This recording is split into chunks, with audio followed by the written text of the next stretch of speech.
Afternoon to one and all. Today I am going to start with the chapter number 9, that is final accounts of a proprietary concern. So this is for the 11th standard, okay, commerce section as well as MCVC section. Myself Saboni Dhara, and please be very careful and listen all my explanation very nicely so that your basic part should be complete properly. Okay. So without wasting time, let's go ahead with the final accounts of a proprietary concern. So what do you mean by proprietary concern? So in the introduction part, what does it says? Accounting is considered as a scientific approach in maintaining record of business transactions. It provides a systematic accounting records to all on the financial status of the enterprise. No sooner a business transaction takes place, the following process started. The process is completed by drafting the final accounts. So it is very much important to understand the concept right now that each and every trading transactions in the sense it means buying and selling of business transactions, okay, of goods and services for making profit, for earning profit, and for these reasons each and every day there will be a maintenance of a record, and that has to be maintained in a proper way, in a proper synchronization, like date wise उसका entry होना बहुत ज़्यादा ज़रूरी है. And जैसे ही हम लोग के एंट्रीज़ हो जाते हैं एवरी डे का, एवरी वीक का एंड एवरी मंथ का, तो eight the end of the year soul trader जो है वो ये देखता है कि उसको प्रॉफिट हुआ है, यानी कि मुनाफा हुआ है, या उसको लॉस हुआ है. सो आज हम लोग यही चैप्टर में ये पढ़ने वाले हैं कि एक्चुअली ये फाइनल अकाउंट का मतलब क्या होता है, जिसमें आपको नाम एक आएगा टैली करके. इतना ये बहुत ही ज़्यादा मशहूर है कॉमर्स के फील्ड में कि टैली होना बहुत ज़रूरी है. सो ये टैली कैसे होता है, क्यों करना होता है, और ये सारे कितने अकाउंट्स हैं जो हम लोग को मेंटेन करना है, ये हम लोग देखते हैं. Now let's start with the meaning of the final account. The primary aim of accounting is assessment of business performances for the benefit of all the stakeholders, such as stakeholders किसको बोला जाता है, जैसे owners जिसको बोला जाता है shareholders, जिनके पैसे कंपनी के अंदर या सोल प्रोप्राइटर ने किसी से उधार लेके जो भी उन्होंने इन्वेस्टमेंट किया है उसको बोला जाता है ओनर. एम्प्लॉयज़ यानी कि उनके अंडर में जो काम करते हैं उनको बोलते हैं एम्प्लॉयज़. सप्लायर्स जिनसे वो सारे मटेरियल्स गुड्स लेते हैं. कस्टमर्स जो नॉर्मली कस्टमर्स उनके जुड़े हुए रहते हैं. फाइनेंसर जो फाइनेंस करते हैं उनके बिजनेस में.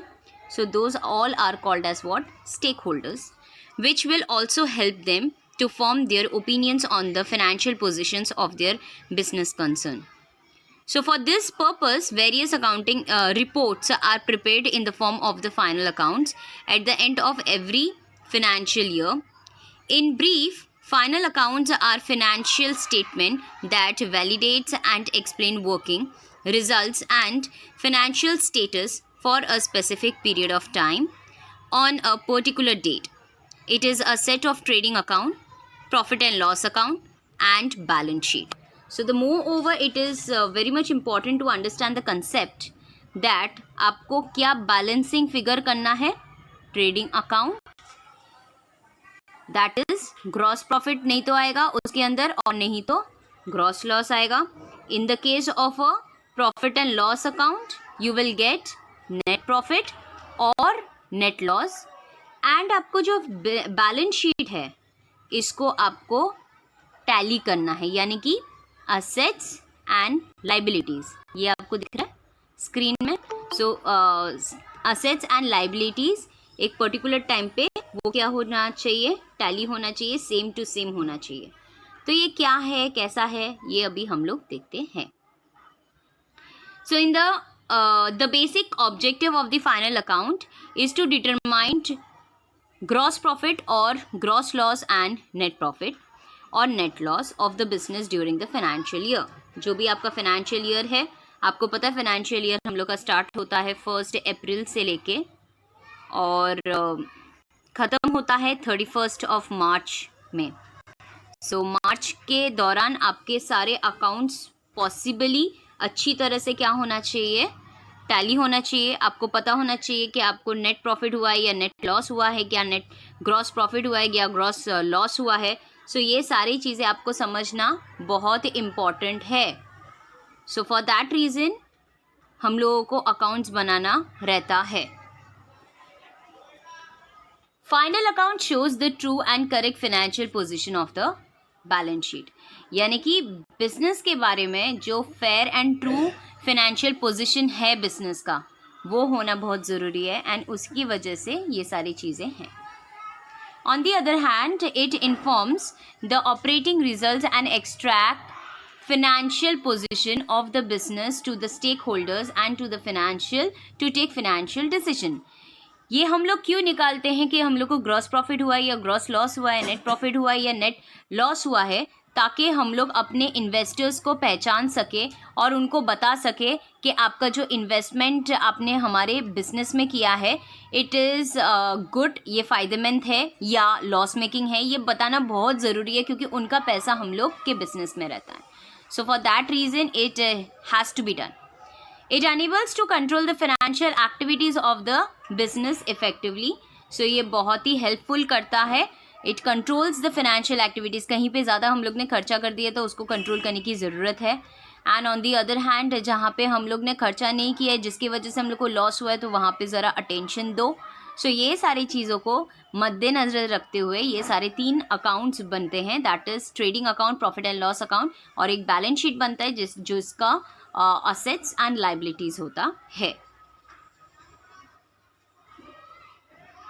Account, why it is very much important to make and to create final accounts. So let's start and begin the session again. Final accounts are the basis on which management or businessman decides business policies and take financial decisions।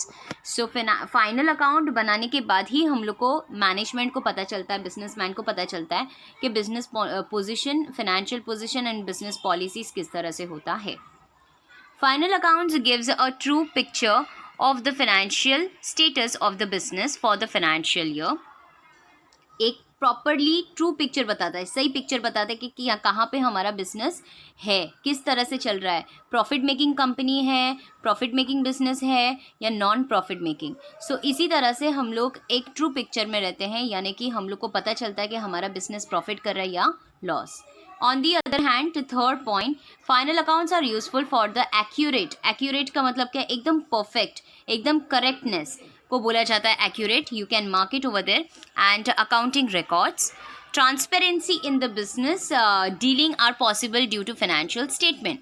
जैसे कि for example अगर मैंने 100 रुपये का भी अगर investment किया है और 200 रुपये का मैंने सेल किया है जिसमें से 20 रुपीज़ का मेरा प्रॉफिट हुआ है, ये सारे के सारे ट्रांजैक्शंस जो है, investment then sale then profit, ये सब चीज़ों के बारे में वहाँ पे लिखा हुआ रहता है। So that's why it is called as one kind of a transparency in front of the businessman.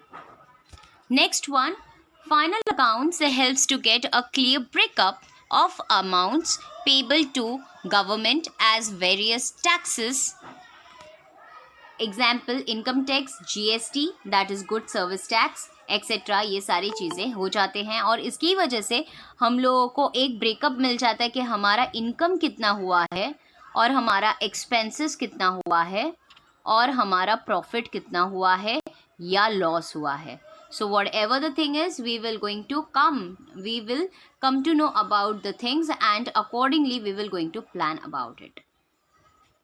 Next one, it is a mandatory requirements to maintain records of the financial state of any business establishment. So ये बहुत ही important चीज़ है। mandatory का मतलब है compulsory, आप वहाँ पे लिख सकते हो अपनी बुक में।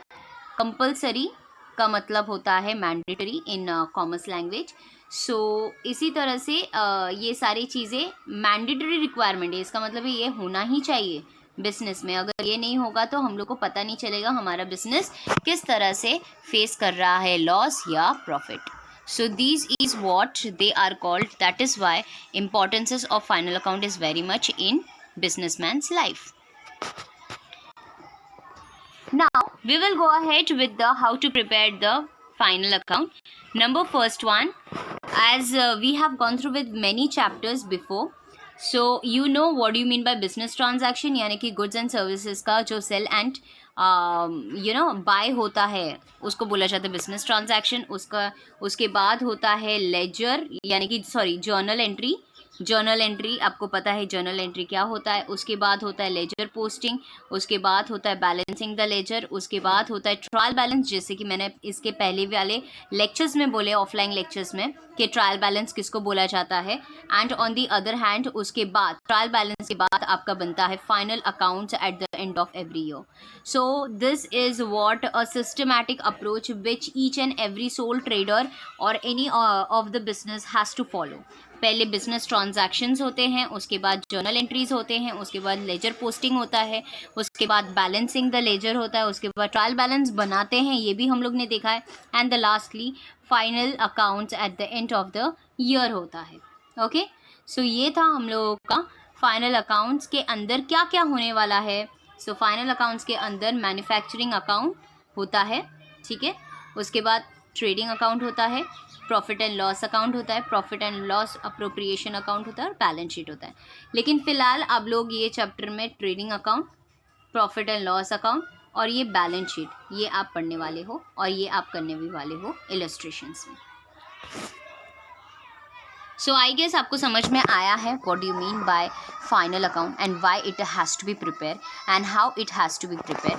आगे जाके हम लोग नेक्स्ट लेक्चर में ये देखेंगे कि किस तरह से trading account, profit and loss account and balance sheet करते हैं. मुझे सुनने के लिए धन्यवाद. Have a nice day ahead. Thank you. The items which I have already told you in the introduction part for the trading account. Here they are saying that debit side to opening stock to purchases minus purchase return, then to direct expenses to freight and carriage inward, to custom duties, to wages, to coal and gas and fuel, etc. So those are nothing but those are what expenditure for the trading account, for which is related with the manufacturing or factory related expenses. On the other hand, you can see on the credit side, sales you can see minus sales return you can see, which is also to be termed as return inward. Then goods, by goods distributed as free samples. So this is one kind of an advertisement.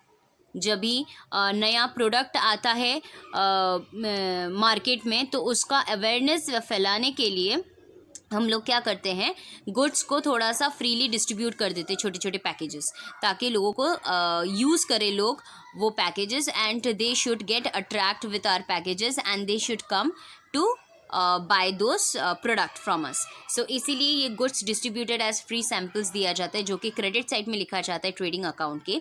On the other hand, by goods taken by proprietor for personal use, यानी कि ये चीज़ कभी होता है when the proprietor किसको बोलते हैं, the owner of the business, right. वो जब भी गुड्स अपने लिए रखता है, फॉर पर्सनल यूज़ के लिए रखता है, उसको बोला जाता है ड्राइंग्स, जो कि हम लोग ने फर्स्ट चैप्टर में देखा था ड्राइंग्स का मतलब क्या होता है. सो उस हिसाब से गुड्स जब भी ये ले लिया जाता है पर्सनल यूज़ के लिए, तो उसका एंट्री कहाँ पे जाता है, ट्रेडिंग अकाउंट के ठीक क्रेडिट साइड में जाता है उसका entry. By closing stock, next entry. इस तरह से ये सारे एंट्रीज हैं, ये सारे आइटम्स हैं जो हम लोग ट्रेडिंग अकाउंट में लिखते हैं. ओके, एंड लास्टली हम लोग को फिर पता चलता है कि टोटल क्या है. जो भी हायर टोटल है वो हम लोग टोटल के कॉलम में लिखते हैं, एंड जिसका भी कम टोटल है, से for example on the credit side if it is coming 80,000 for example, okay, and यहाँ पे डेबिट साइड में सिर्फ और सिर्फ 50,000 आ रहा है. Okay, so what is the greater amount, 80,000. सो 80,000 हम लोग दोनों के कॉलम में लिखेंगे, और जहाँ पे जैसे कि debit side is the lesser quotation, जहाँ पे 50,000 ही है, तो 50,000 माइनस 80,000 यानी कि 30,000 का क्या हो जाता है, हम लोग का ग्रॉस प्रॉफिट निकलेगा. आई नो कि उतना हम लोग को अभी समझ में नहीं आएगा जब तक हम लोग इसके पीछे सम्स नहीं करेंगे, आप लोगों को कुछ भी समझ में नहीं आएगा. So it's better to understand the concept, to understand the things properly first, and then we will going to start with the sums. So I hope so you have gone through with the what do you mean by trading account and how it works and how it has to be posted. on which site and on which location. So this is all about the trading account explanation.